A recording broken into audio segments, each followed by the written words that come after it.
My beloved children, it is with great humility and love that I share with you the account of my 3 days in hell.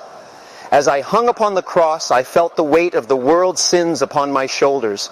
It was a burden too great for any mortal man to bear, but I endured it for the sake of my beloved children. As I took my final breath, I found myself at the gates of hell. The sight that greeted me was beyond my worst nightmares. The stench of sulfur and decay filled my nostrils, and the screams of the tormented echoed throughout the cavernous landscape. I knew what I had to do.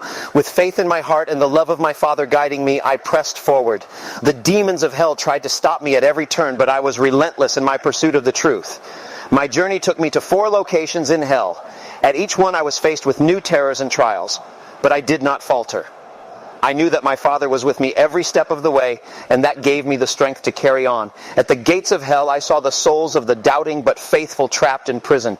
They had been led astray by the deceit of the devil, but I was there to set them free. With the power of my Father coursing through me, I shattered the gates and led the souls of the doubting faithful out of captivity.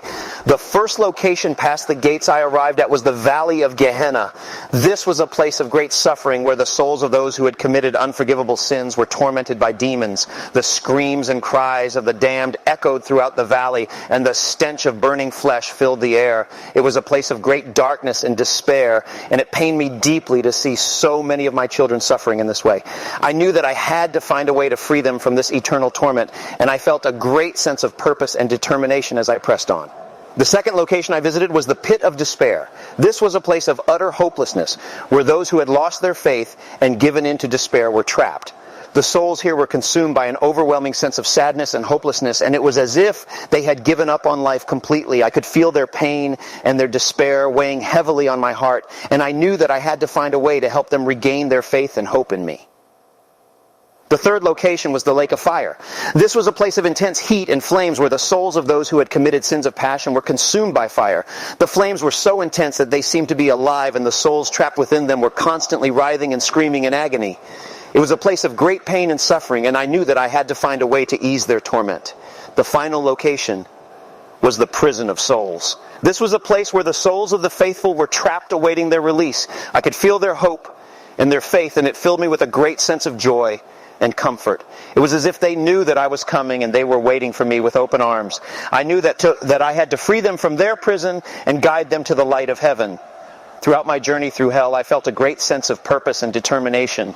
I knew that I was doing the work of my Father, and that I had to overcome the obstacles that lay before me. I felt the weight of the suffering of my children, and it filled me with a deep sense of love and compassion. I knew that I had to ease their pain and lead them to the light of heaven. As I approached Lucifer's throne room, I could feel the tension in the air. This was it, the final battle, the struggle for control over the keys of death. As I entered the room, Lucifer was waiting for me, a smirk on his face. He taunted me, telling me that I was too weak to defeat him, that I would never be able to take the keys of death from him. But I was not afraid. I knew that I had the strength of God on my side, and I had faith that I could defeat him. The battle was fierce, with each of us using every trick and tactic we knew to try and gain the upper hand.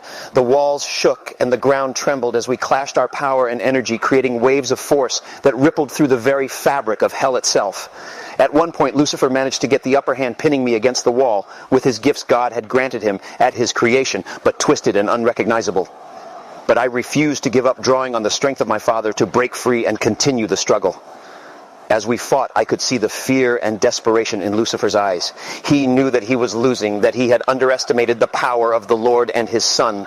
Finally, with a final burst of God's might, I managed to wrest the keys of death from Lucifer's grasp. He fell to his knees defeated, and I could see the despair and hopelessness in his eyes. I approached him, extending my hand to help him up. "It's not too late," I told him. "You can still choose the path of righteousness and be saved." But he only spat at me, refusing to accept the truth of his defeat. Saddened, I left him there alone on his throne, a broken and defeated creature. My journey was arduous and painful, but it was worth it. For in those 3 days I brought hope to the hopeless and light to the darkness.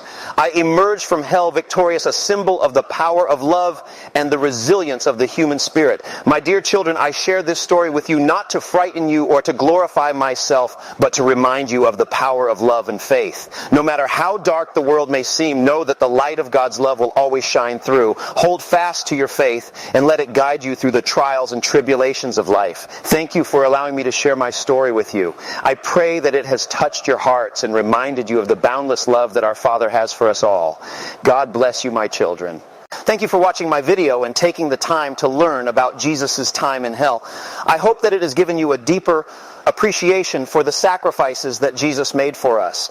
I encourage you to share your own thoughts and experiences in the comments section below, and to like, comment, and subscribe to support our channel and stay connected with us for more messages of God's love in the future.